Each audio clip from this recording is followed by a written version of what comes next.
Chapter 13. Monday, Tuesday, Wednesday, Thursday, Friday, and Saturday have now passed in review before the reader. The events of each day, its hopes and fears, mortifications and pleasures have been separately stated, and the pangs of Sunday only now remain to be described and close the week. The Clifton scheme had been deferred, not relinquished, and on the afternoon's crescent of this day it was brought forward again. In a private consultation between Isabella and James, the former of whom had particularly set her heart upon going, and the latter no less anxiously placed his upon pleasing her, it was agreed that, provided the weather were fair, the party should take place on the following morning, and they were to set off very early, in order to be at home in good time. The affair thus determined, and Thorpe's approbation secured, Catherine only remained to be apprised of it. She had left them for a few minutes to speak to Miss Tilney. In that interval the plan was completed, and as soon as she came again her agreement was demanded, but instead of the gay acquiescence expected by Isabella, Catherine looked grave, was very sorry, but could not go. The engagement which ought to have kept her from joining in the former attempt would make it impossible for her to accompany them now.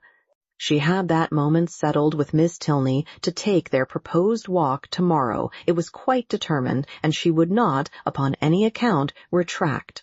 But that she must and should retract was instantly the eager cry of both the Thorpes. They must go to Clifton tomorrow. They would not go without her. It would be nothing to put off a mere walk for one day longer, and they would not hear of a refusal.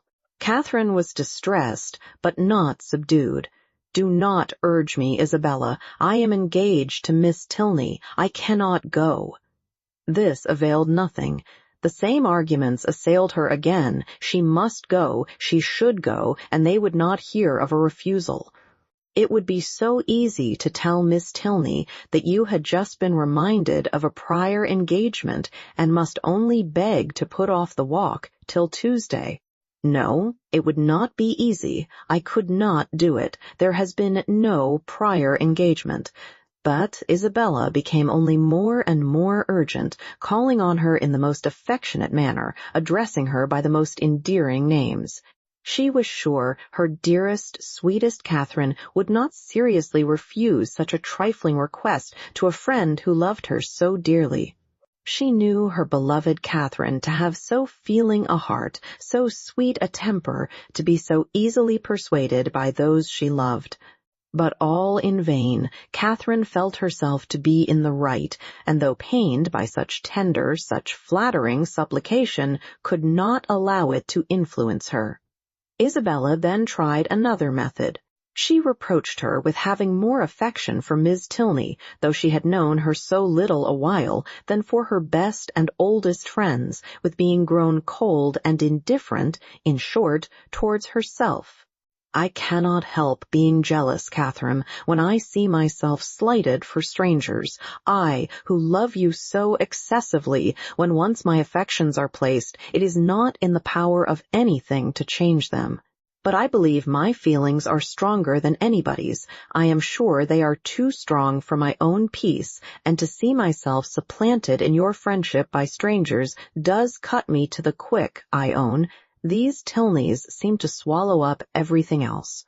Catherine thought this reproach equally strange and unkind. Was it the part of a friend thus to expose her feelings to the notice of others? Isabella appeared to her ungenerous and selfish, regardless of everything but her own gratification. These painful ideas crossed her mind, though she said nothing. Isabella, in the meanwhile, had applied her handkerchief to her eyes, and Morland, miserable at such a sight, could not help saying, "Nay, Catherine, I think you cannot stand out any longer now. The sacrifice is not much, and to oblige such a friend, I shall think you quite unkind if you still refuse." This was the first time of her brother's openly siding against her, and anxious to avoid his displeasure, she proposed a compromise. If they would only put off their scheme till Tuesday, which they might easily do, as it depended only on themselves, she could go with them, and everybody might then be satisfied. But no, no, no, was the immediate answer. That could not be, for Thorpe did not know that he might not go to town on Tuesday. Catherine was sorry, but could do no more, and a short silence ensued, which was broken by Isabella, who in a voice of cold resentment said, "Very well, then there is an end of the party. If Catherine does not go, I cannot. I cannot be the only woman. I would not, upon any account in the world, do so improper a thing." "Catherine, you must go," said James. "But why cannot Mr. Thorpe drive one of his other sisters? I dare say either of them would like to go." "Thank ye," cried Thorpe, "but I did not come to Bath to drive my sisters about and look like a fool. No, if you do not go, d me if I do. I only go for the sake of driving you." "That is a compliment which gives me no pleasure." But her words were lost on Thorpe, who had turned abruptly away. The three others still continued together, walking in a most uncomfortable manner to poor Catherine. Sometimes not a word was said, sometimes she was again attacked with supplications or reproaches, and her arm was still linked within Isabella's, though their hearts were at war. At one moment she was softened, at another irritated, always distressed, but always steady. "I did not think you had been so obstinate, Catherine," said James. "You were not used to be so hard to persuade. You once were the kindest, best-tempered of my sisters." "I hope I am not less so now," she replied very feelingly, "but indeed I cannot go. If I am wrong, I am doing what I believe to be right." "I suspect," said Isabella in a low voice, "there is no great struggle." Catherine's heart swelled. She drew away her arm, and Isabella made no opposition. Thus passed a long 10 minutes, till they were again joined by Thorpe, who, coming to them with a gayer look, said, "Well, I have settled the matter, and now we may all go tomorrow with a safe conscience. I have been to Miss Tilney, and made your excuses." "You have not," cried Catherine. "I have, upon my soul, left her this moment. Told her you had sent me to say that, having just recollected a prior engagement of going to Clifton with us tomorrow, you could not have the pleasure of walking with her till Tuesday. She said very well, Tuesday was just as convenient to her, so there is an end of all our difficulties. A pretty good thought of mine, hey?" Isabella's countenance was once more all smiles and good humor, and James, too, looked happy again. "A most heavenly thought indeed. Now, my sweet Catherine, all our distresses are over, you are honorably acquitted, and we shall have a most delightful party."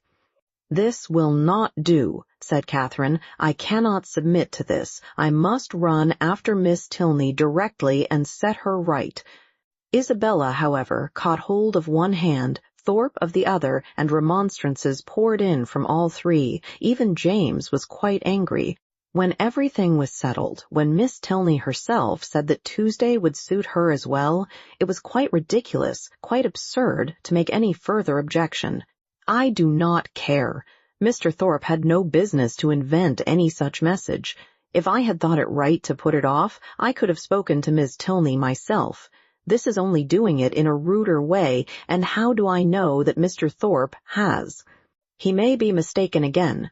Perhaps he led me into one act of rudeness by his mistake on Friday. Let me go, Mr. Thorpe. Isabella, do not hold me." Thorpe told her it would be in vain to go after the Tilneys. They were turning the corner into Brock Street when he had overtaken them and were at home by this time. "Then I will go after them," said Catherine. "Wherever they are, I will go after them. It does not signify talking. If I could not be persuaded into doing what I thought wrong, I never will be tricked into it." And with these words she broke away and hurried off. Thorpe would have darted after her, but Morland withheld him. Let her go, if she will go. "She is as obstinate as—" Thorpe never finished the simile, for it could hardly have been a proper one. Away walked Catherine in great agitation, as fast as the crowd would permit her, fearful of being pursued, yet determined to persevere. As she walked, she reflected on what had passed. It was painful to her to disappoint and displease them, particularly to displease her brother, but she could not repent her resistance. Setting her own inclination apart, to have failed a second time in her engagement to Miss Tilney, to have retracted a promise voluntarily made only 5 minutes before, and on a false pretense too, must have been wrong.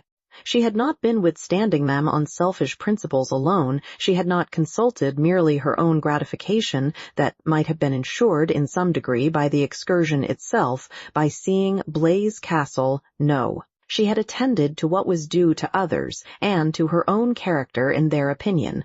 Her conviction of being right, however, was not enough to restore her composure. Till she had spoken to Miss Tilney she could not be at ease, and quickening her pace, when she got clear of the crescent, she almost ran over the remaining ground till she gained the top of Milsom Street. So rapid had been her movements that in spite of the Tilneys' advantage in the outset, they were but just turning into their lodgings as she came within view of them, and the servant still remaining at the open door, she used only the ceremony of saying that she must speak with Miss Tilney that moment, and hurrying by him, proceeded upstairs.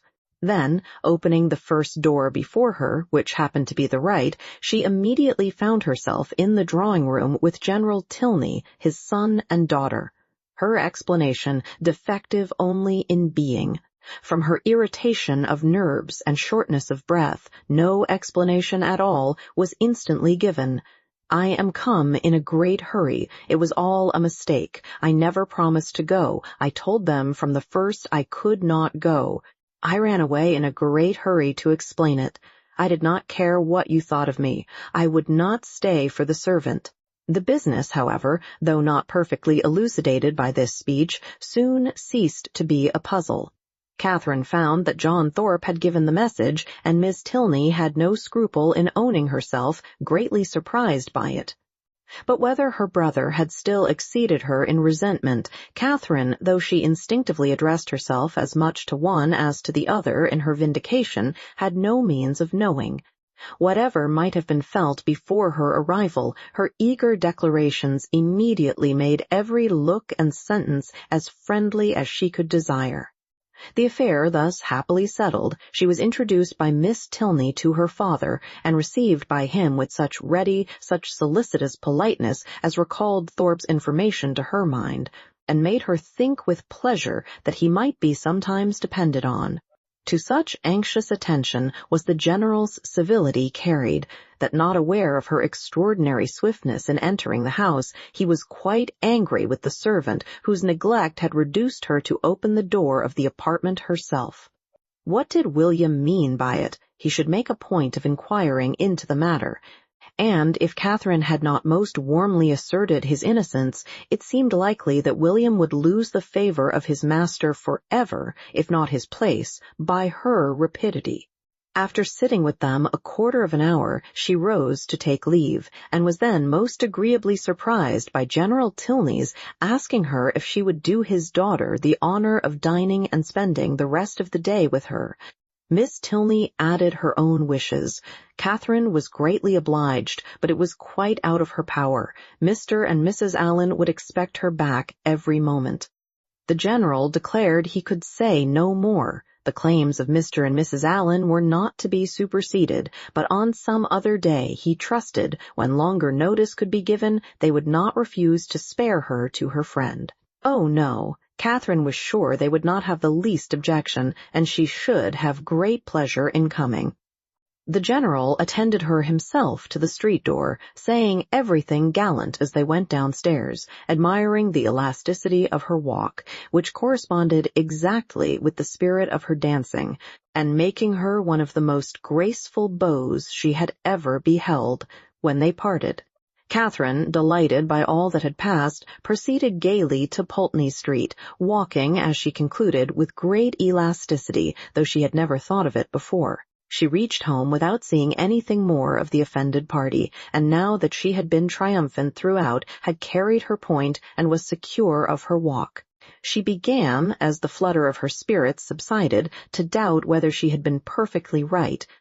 A sacrifice was always noble, and if she had given way to their entreaties, she should have been spared the distressing idea of a friend displeased, a brother angry, and a scheme of great happiness to both destroyed, perhaps through her means. To ease her mind and ascertain by the opinion of an unprejudiced person what her own conduct had really been, she took occasion to mention before Mr. Allen the half-settled scheme of her brother and the Thorpes for the following day. Mr. Allen caught at it directly. "Well," said he, "and do you think of going too?" "No, I had just engaged myself to walk with Miss Tilney before they told me of it, and therefore you know I could not go with them, could I?" "No, certainly not, and I am glad you do not think of it. These schemes are not at all the thing. Young men and women driving about the country in open carriages, now and then it is very well, but going to inns and public places together, it is not right, and I wonder Mrs. Thorpe should allow it. I am glad you do not think of going. I am sure Mrs. Morland would not be pleased. Mrs. Allen, are not you of my way of thinking? Do not you think these kind of projects objectionable?" "Yes, very much so indeed. Open carriages are nasty things. A clean gown is not 5 minutes' wear in them. You are splashed getting in and getting out, and the wind takes your hair and your bonnet in every direction.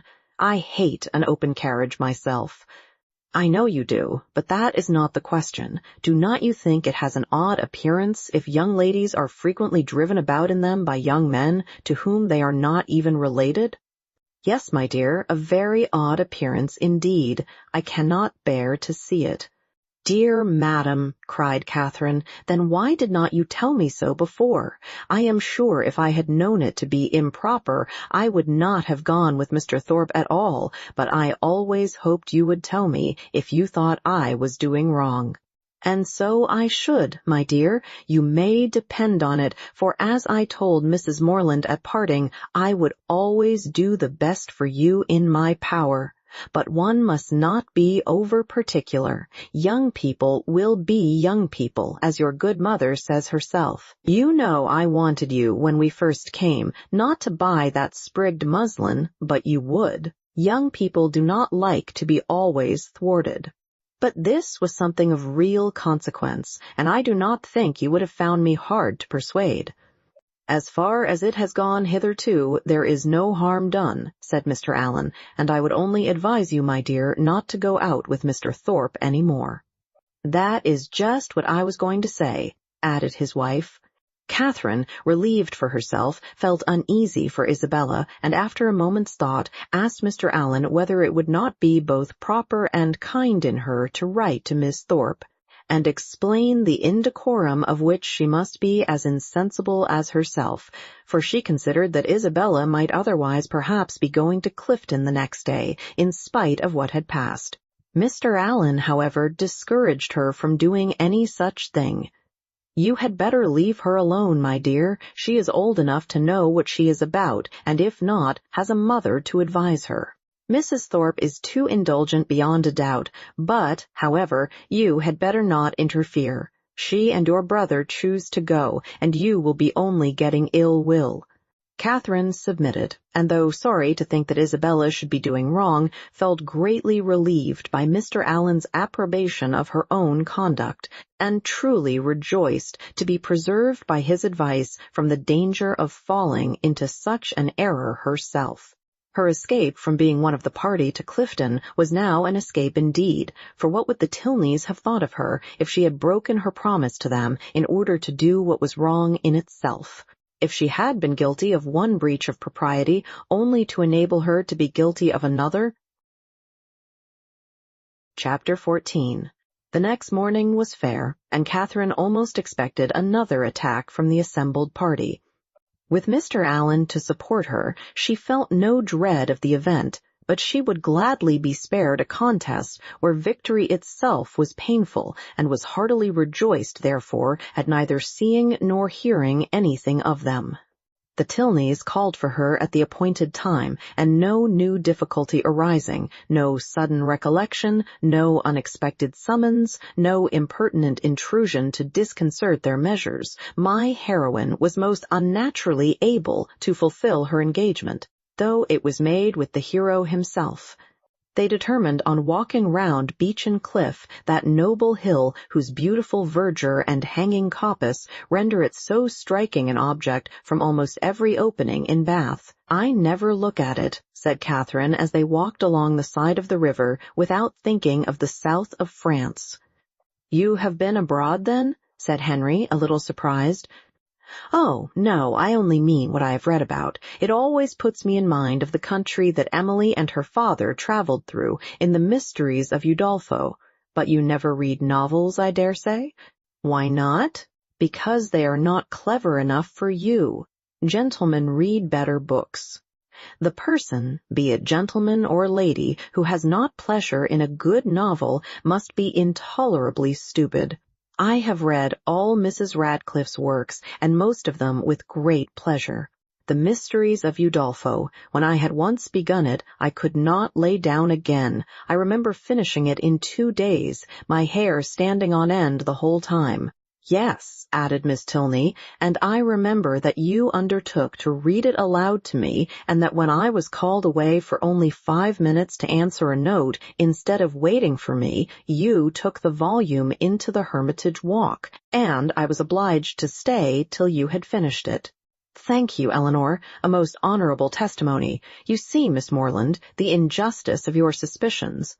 Here was I, in my eagerness to get on, refusing to wait only 5 minutes for my sister, breaking the promise I had made of reading it aloud, and keeping her in suspense at a most interesting part by running away with the volume which, you are to observe, was her own, particularly her own.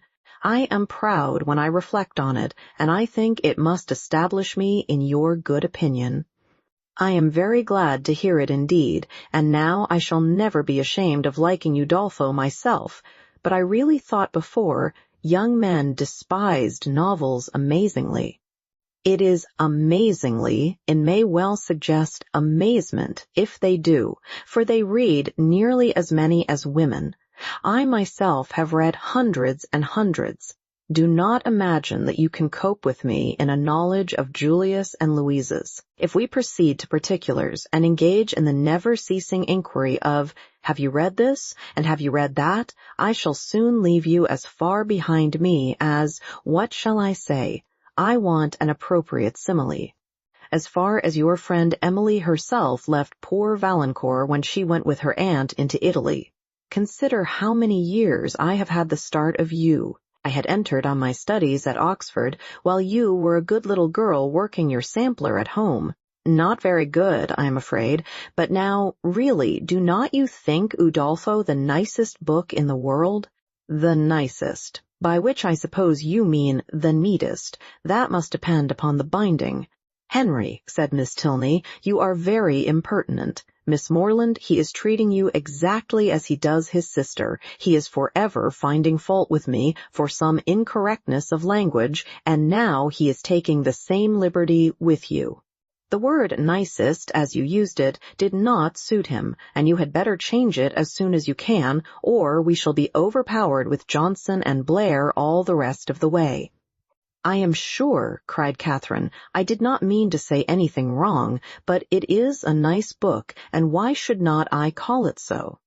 Very true, said Henry, and this is a very nice day, and we are taking a very nice walk, and you are 2 very nice young ladies. Oh, it is a very nice word indeed. It does for everything. Originally, perhaps, it was applied only to express neatness, propriety, delicacy, or refinement. People were nice in their dress, in their sentiments, or their choice. But now every commendation on every subject is comprised in that one word. While, in fact, cried his sister, it ought only to be applied to you, without any commendation at all. You are more nice than wise. Come, Miss Morland, let us leave him to meditate over our faults in the utmost propriety of diction, while we praise Udolpho in whatever terms we like best. It is a most interesting work. You are fond of that kind of reading. To say the truth, I do not much like any other. Indeed. That is, I can read poetry and plays and things of that sort, and do not dislike travels. But history, real solemn history, I cannot be interested in. Can you? Yes, I am fond of history. I wish I were too. I read it a little as a duty, but it tells me nothing that does not either vex or weary me. The quarrels of popes and kings, with wars or pestilences, in every page, the men all so good for nothing, and hardly any women at all. It is very tiresome, and yet I often think it odd that it should be so dull, for a great deal of it must be invention. The speeches that are put into the heroes' mouths, their thoughts and designs. The chief of all this must be invention, and invention is what delights me in other books. Historians, you think, said Miss Tilney, are not happy in their flights of fancy. They display imagination without raising interest. I am fond of history, and am very well contented to take the false with the true. In the principal facts they have sources of intelligence in former histories and records, which may be as much depended on, I conclude, as anything that does not actually pass under one's own observation. And as for the little embellishments you speak of, they are embellishments, and I like them as such. If a speech be well drawn up, I read it with pleasure by whomsoever it may be made, and probably with much greater if the production of Mr. Hume or Mr. Robertson than if the genuine words of Caractacus, Agricola, or Alfred the Great. You are fond of history, and so are Mr. Allen and my father, and I have 2 brothers who do not dislike it. So many instances within my small circle of friends is remarkable. At this rate, I shall not pity the writers of history any longer. If people like to read their books, it is all very well, but to be at so much trouble in filling great volumes, which, as I used to think, nobody would willingly ever look into, to be laboring only for the torment of little boys and girls, always struck me as a hard fate, and though I know it is all very right and necessary, I have often wondered at the person's courage that could sit down on purpose to do it. That little boys and girls should be tormented, said Henry, is what no one at all acquainted with human nature in a civilized state can deny, but in behalf of our most distinguished historians, I must observe that they might well be offended at being supposed to have no higher aim, and that by their method and style they are perfectly well qualified to torment readers of the most advanced reason and mature time of life. I use the verb to, torment, as I observe to be your own method, instead of to, instruct, supposing them to be now admitted as synonymous. You think me foolish to call instruction a torment, but if you had been as much used as myself to hear poor little children first learning their letters and then learning to spell, if you had ever seen how stupid they can be for a whole morning together, and how tired my poor mother is at the end of it, as I am in the habit of seeing almost every day of my life at home, you would allow that to torment and to instructs might sometimes be used as synonymous words. Very probably. But historians are not accountable for the difficulty of learning to read, and even you yourself, who do not altogether seem particularly friendly to very severe, very intense application, may perhaps be brought to acknowledge that it is very well worthwhile to be tormented for 2 or 3 years of one's life for the sake of being able to read all the rest of it.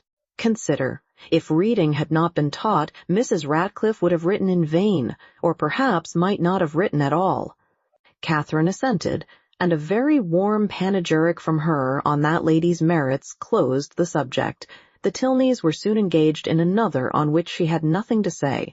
They were viewing the country with the eyes of persons accustomed to drawing, and decided on its capability of being formed into pictures with all the eagerness of real taste. Here Catherine was quite lost. She knew nothing of drawing, nothing of taste, and she listened to them with an attention which brought her little profit, for they talked in phrases which conveyed scarcely any idea to her. The little which she could understand, however, appeared to contradict the very few notions she had entertained on the matter before. It seemed as if a good view were no longer to be taken from the top of an high hill, and that a clear blue sky was no longer a proof of a fine day. She was heartily ashamed of her ignorance, a misplaced shame. Where people wish to attach, they should always be ignorant. To come with a well-informed mind is to come with an inability of administering to the vanity of others, which a sensible person would always wish to avoid. A woman, especially, if she have the misfortune of knowing anything, should conceal it as well as she can. The advantages of natural folly in a beautiful girl have been already set forth by the capital pen of a sister author, and to her treatment of the subject I will only add, in justice to men, that though to the larger and more trifling part of the sex, imbecility in females is a great enhancement of their personal charms, there is a portion of them too reasonable and too well informed themselves to desire anything more in woman than ignorance. But Catherine did not know her own advantages, did not know that a good-looking girl with an affectionate heart and a very ignorant mind cannot fail of attracting a clever young man unless circumstances are particularly untoward. In the present instance, she confessed and lamented her want of knowledge, declared that she would give anything in the world to be able to draw, and a lecture on the picturesque immediately followed, in which his instructions were so clear that she soon began to see beauty in everything admired by him, and her attention was so earnest that he became perfectly satisfied of her having a great deal of natural taste. He talked of foregrounds, distances, and second distances, side screens and perspectives, lights and shades, and Catherine was so hopeful a scholar that when they gained the top of Beechen Cliff, she voluntarily rejected the whole city of Bath as unworthy to make part of a landscape.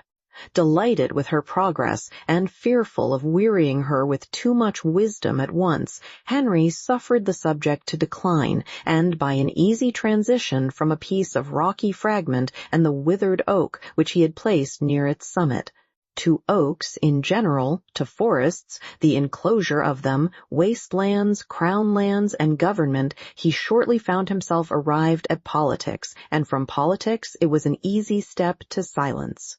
The general pause which succeeded his short disquisition on the state of the nation was put an end to by Catherine, who, in rather a solemn tone of voice, uttered these words: "I have heard that something very shocking indeed will soon come out in London." Miss Tilney, to whom this was chiefly addressed, was startled, and hastily replied, "Indeed, and of what nature?" "That I do not know, nor who is the author. I have only heard that it is to be more horrible than anything we have met with yet." Good heaven, where could you hear of such a thing? A particular friend of mine had an account of it in a letter from London yesterday. It is to be uncommonly dreadful. I shall expect murder and everything of the kind. You speak with astonishing composure, but I hope your friend's accounts have been exaggerated, and if such a design is known beforehand, proper measures will undoubtedly be taken by government to prevent its coming to effect. Government, said Henry, endeavoring not to smile, neither desires nor dares to interfere in such matters. There must be murder, and government cares not how much. The ladies stared. He laughed and added, "Come, shall I make you understand each other, or leave you to puzzle out an explanation as you can? No, I will be noble. I will prove myself a man, no less by the generosity of my soul than the clearness of my head.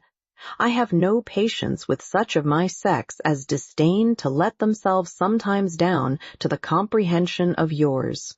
Perhaps the abilities of women are neither sound nor acute, neither vigorous nor keen. Perhaps they may want observation, discernment, judgment, fire, genius, and wit.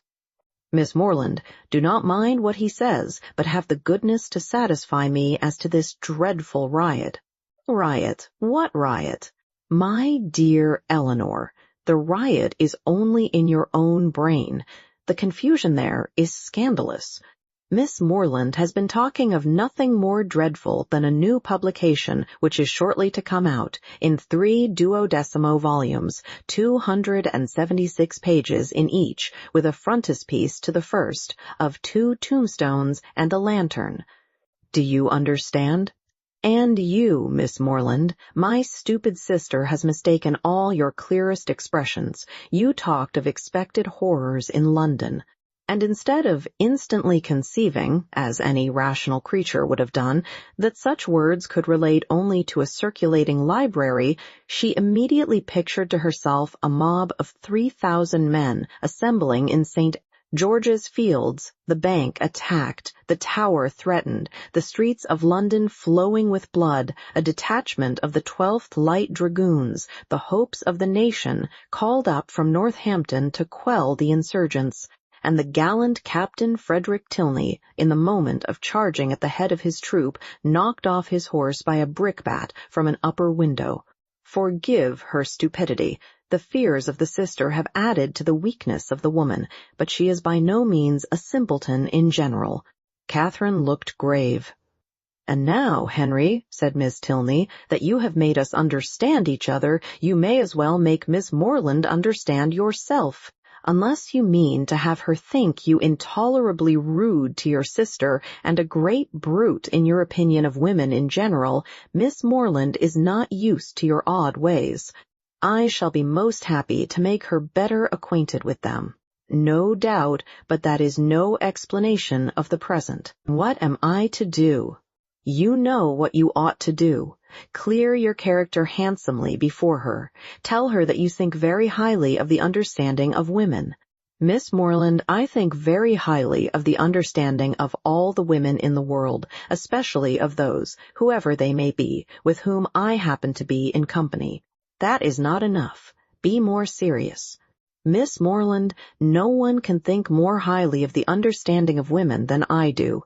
In my opinion, nature has given them so much that they never find it necessary to use more than half. We shall get nothing more serious from him now, Miss Morland. He is not in a sober mood, but I do assure you that he must be entirely misunderstood if he can ever appear to say an unjust thing of any woman at all, or an unkind one of me." It was no effort to Catherine to believe that Henry Tilney could never be wrong. His manner might sometimes surprise, but his meaning must always be just, and what she did not understand she was almost as ready to admire as what she did.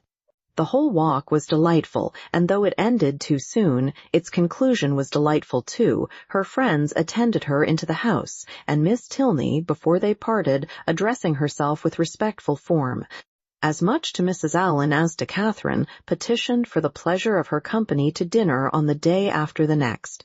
No difficulty was made on Mrs. Allen's side, and the only difficulty on Catherine's was in concealing the excess of her pleasure. The morning had passed away so charmingly as to banish all her friendship and natural affection, for no thought of Isabella or James had crossed her during their walk. When the Tilneys were gone, she became amiable again, but she was amiable for some time, to little effect. Mrs. Allen had no intelligence to give that could relieve her anxiety. She had heard nothing of any of them.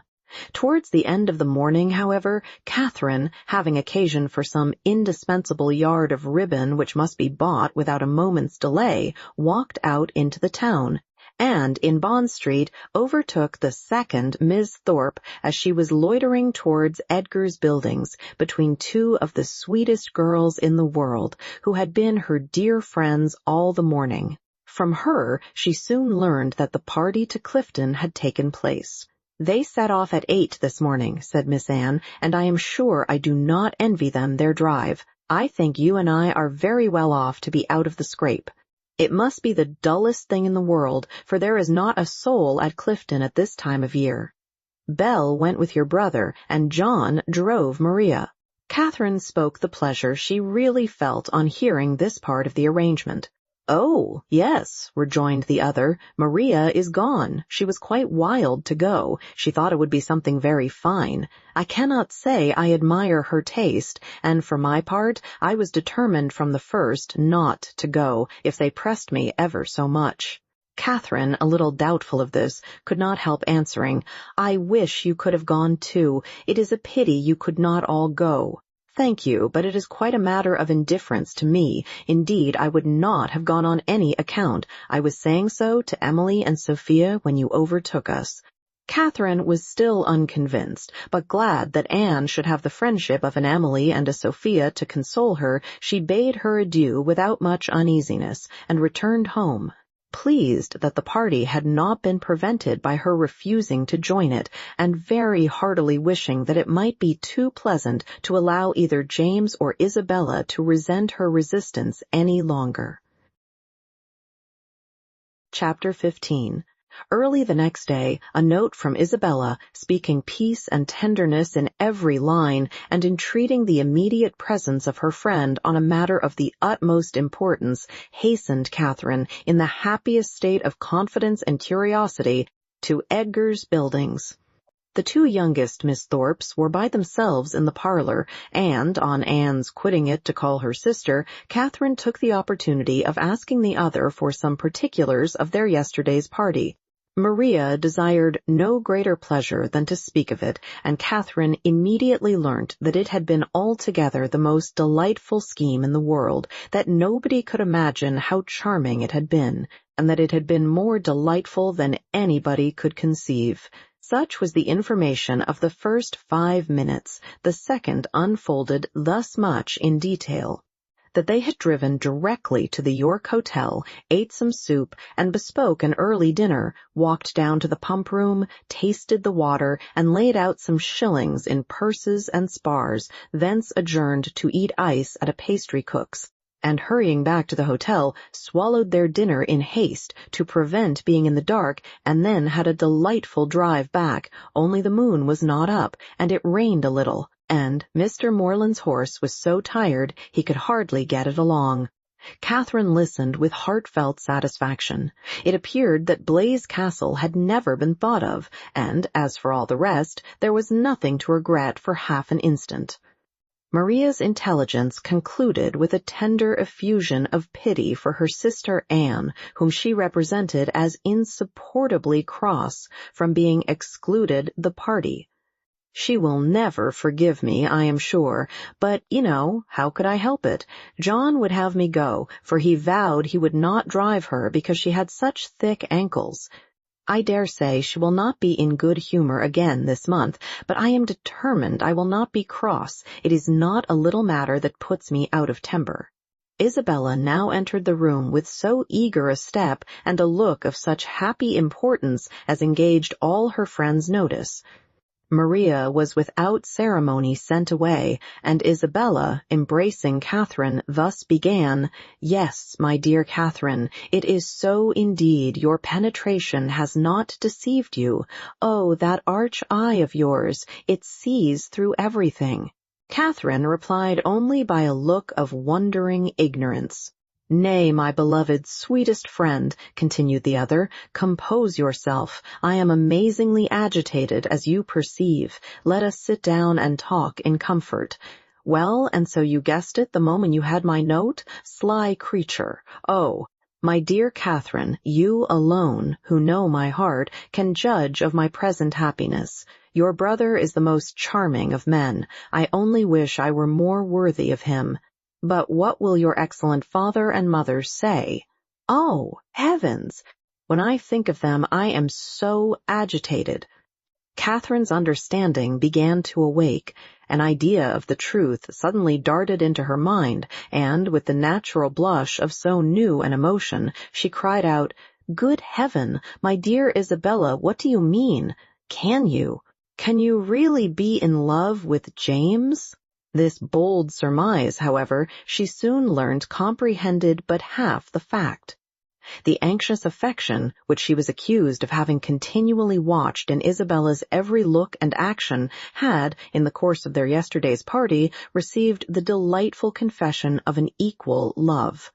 Her heart and faith were alike engaged to James. Never had Catherine listened to anything so full of interest, wonder, and joy. Her brother and her friend engaged. New to such circumstances, the importance of it appeared unspeakably great, and she contemplated it as one of those grand events of which the ordinary course of life can hardly afford a return. The strength of her feelings she could not express. The nature of them, however, contented her friend. The happiness of having such a sister was their first effusion, and the fair ladies mingled in embraces and tears of joy. Delighting, however, as Catherine sincerely did, in the prospect of the connection, it must be acknowledged that Isabella far surpassed her in tender anticipations. "You will be so infinitely dearer to me, my Catherine, than either Anne or Maria. I feel that I shall be so much more attached to my dear Morland's family than to my own." This was a pitch of friendship beyond Catherine. "You are so like your dear brother," continued Isabella, "that I quite doted on you the first moment I saw you. But so it always is with me. The first moment settles everything. The very first day that Morland came to us last Christmas. The very first moment I beheld him, my heart was irrecoverably gone.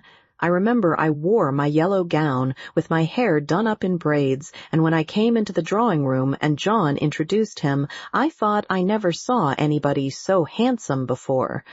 Here Catherine secretly acknowledged the power of love, for, though exceedingly fond of her brother and partial to all his endowments, she had never in her life thought him handsome.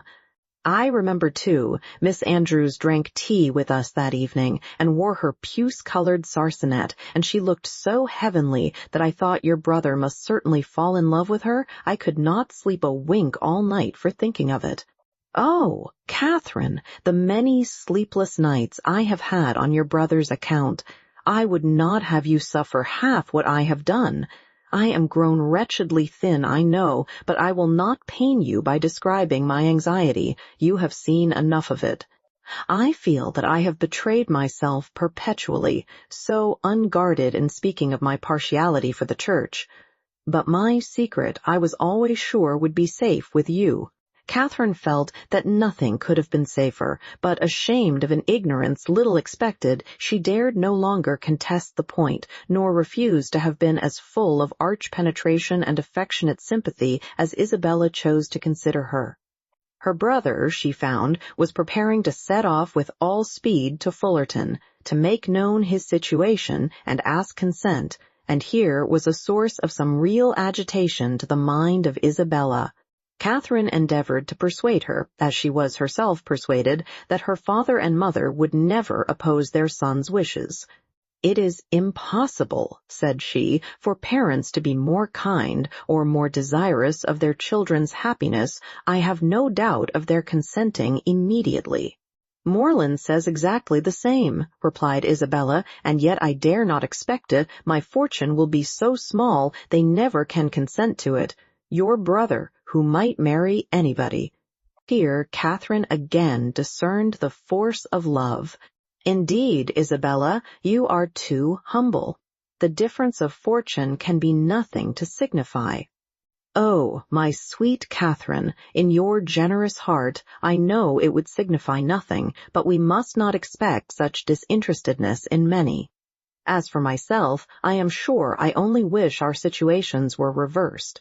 Had I the command of millions, were I mistress of the whole world, your brother would be my only choice." This charming sentiment, recommended as much by sense as novelty, gave Catherine a most pleasing remembrance of all the heroines of her acquaintance, and she thought her friend never looked more lovely than in uttering the grand idea. "I am sure they will consent," was her frequent declaration. "I am sure they will be delighted with you." "For my own part," said Isabella, "my wishes are so moderate that the smallest income in nature would be enough for me. Where people are really attached, poverty itself is wealth. Grandeur I detest. I would not settle in London for the universe. A cottage in some retired village would be ecstasy. There are some charming little villas about Richmond. "Richmond," cried Catherine, "you must settle near Fullerton. You must be near us." "I am sure I shall be miserable if we do not. If I can but be near you, I shall be satisfied. But this is idle talking. I will not allow myself to think of such things till we have your father's answer.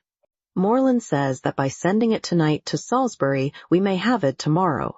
Tomorrow?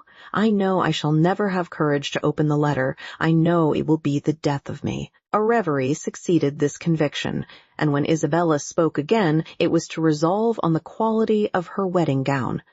Their conference was put an end to by the anxious young lover himself, who came to breathe his parting sigh before he set off for Wiltshire.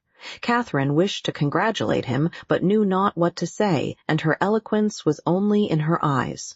From them, however, the 8 parts of speech shone out most expressively, and James could combine them with ease. Impatient for the realization of all that he hoped at home, his adieus were not long, and they would have been yet shorter had he not been frequently detained by the urgent entreaties of his fair one that he would go. Twice was he called almost from the door by her eagerness to have him gone. "Indeed, Morland, I must drive you away. Consider how far you have to ride. I cannot bear to see you linger so. For heaven's sake, waste no more time. There, go, go. I insist on it." The two friends, with hearts now more united than ever, were inseparable for the day, and in schemes of sisterly happiness the hours flew along. Mrs. Thorpe and her son, who were acquainted with everything, and who seemed only to want Mr. Morland's consent, to consider Isabella's engagement as the most fortunate circumstance imaginable for their family, were allowed to join their counsels, and add their quota of significant looks and mysterious expressions to fill up the measure of curiosity to be raised in the unprivileged younger sisters. To Catherine's simple feelings, this odd sort of reserve seemed neither kindly meant nor consistently supported, and its unkindness she would hardly have forborne pointing out had its inconsistency been less their friend. But Anne and Maria soon set her heart at ease by the sagacity of their I-know-what, and the evening was spent in a sort of war of wit, a display of family ingenuity, on one side, in the mystery of an affected secret, on the other, of undefined discovery, all equally acute. Catherine was with her friend again the next day, endeavoring to support her spirits, and while away the many tedious hours before the delivery of the letters, a needful exertion, for as the time of reasonable expectation drew near, Isabella became more and more desponding, and before the letter arrived had worked herself into a state of real distress. But when it did come, where could distress be found? I have had no difficulty in gaining the consent of my kind parents, and am promised that everything in their power shall be done to forward my happiness, were the first 3 lines, and in one moment all was joyful security. The brightest glow was instantly spread over Isabella's features. All care and anxiety seemed removed. Her spirits became almost too high for control, and she called herself without scruple the happiest of mortals. Mrs. Thorpe, with tears of joy, embraced her daughter, her son, her visitor, and could have embraced half the inhabitants of Bath with satisfaction. Her heart was overflowing with tenderness.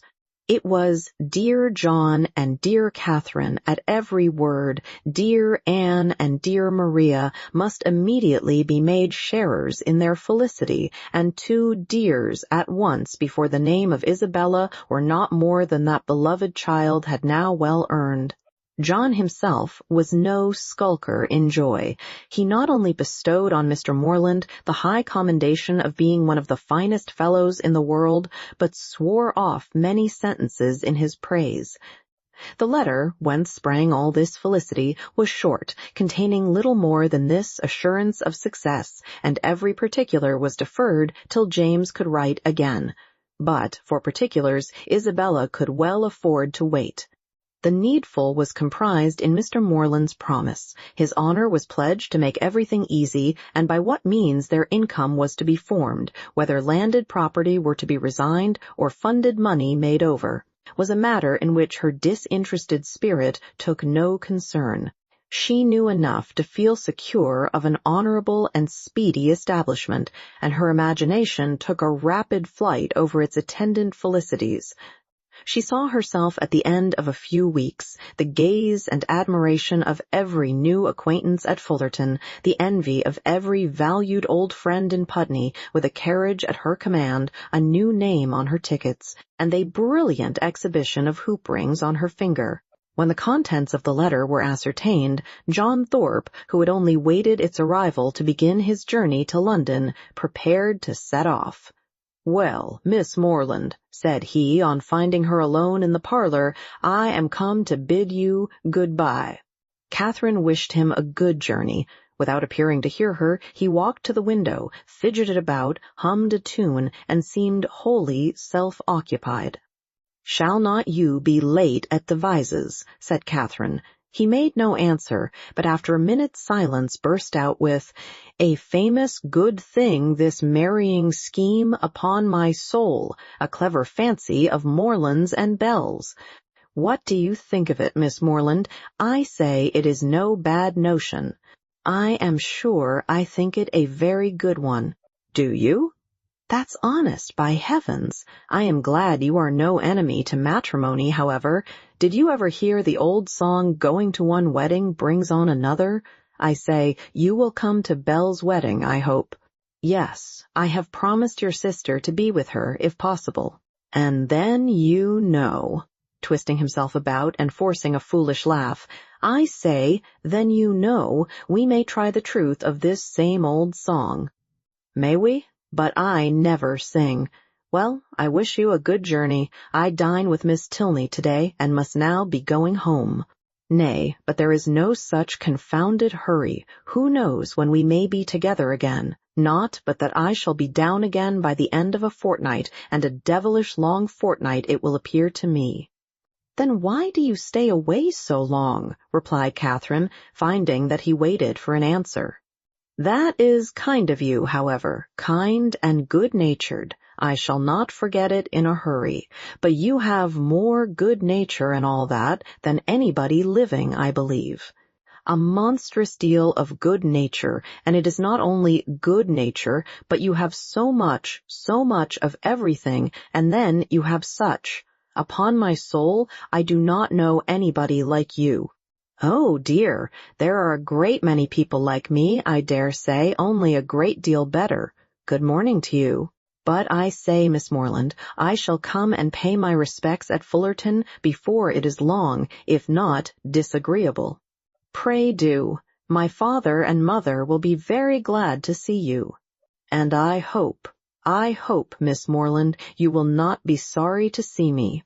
"Oh, dear, not at all. There are very few people I am sorry to see. Company is always cheerful. That is just my way of thinking. Give me but a little cheerful company. Let me only have the company of the people I love. Let me only be where I like and with whom I like, and the devil take the rest, say I. And I am heartily glad to hear you say the same. But I have a notion, Miss Morland, you and I think pretty much alike upon most matters." "Perhaps we may, but it is more than I ever thought of. And as to most matters, to say the truth, there are not many that I know my own mind about." "By Jove, no more do I. It is not my way to bother my brains with what does not concern me. My notion of things is simple enough. Let me only have the girl I like, say I, with a comfortable house over my head, and what care I for all the rest? Fortune is nothing. I am sure of a good income of my own, and if she had not a penny, why, so much the better." "Very true. I think like you there.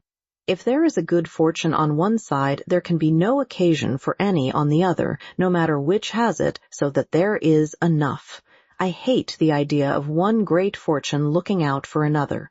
And to marry for money, I think the wickedest thing in existence. Good day. We shall be very glad to see you at Fullerton, whenever it is convenient." And away she went. It was not in the power of all his gallantry to detain her longer. With such news to communicate and such a visit to prepare for, her departure was not to be delayed by anything in his nature to urge, and she hurried away, leaving him to the undivided consciousness of his own happy address, and her explicit encouragement. The agitation which she had herself experienced on first learning her brother's engagement made her expect to raise no inconsiderable emotion in Mr. and Mrs. Allen by the communication of the wonderful event. How great was her disappointment! The important affair, which many words of preparation ushered in, had been foreseen by them both ever since her brother's arrival, and all that they felt on the occasion was comprehended in a wish for the young people's happiness, with a remark, on the gentleman's side, in favor of Isabella's beauty, and on the lady's, of her great good luck. It was to Catherine the most surprising insensibility. The disclosure, however, of the great secret of James's going to Fullerton the day before did raise some emotion in Mrs. Allen. She could not listen to that with perfect calmness, but repeatedly regretted the necessity of its concealment, wished she could have known his intention, wished she could have seen him before he went, as she should certainly have troubled him with her best regards to his father and mother, and her kind compliments to all the Skinners.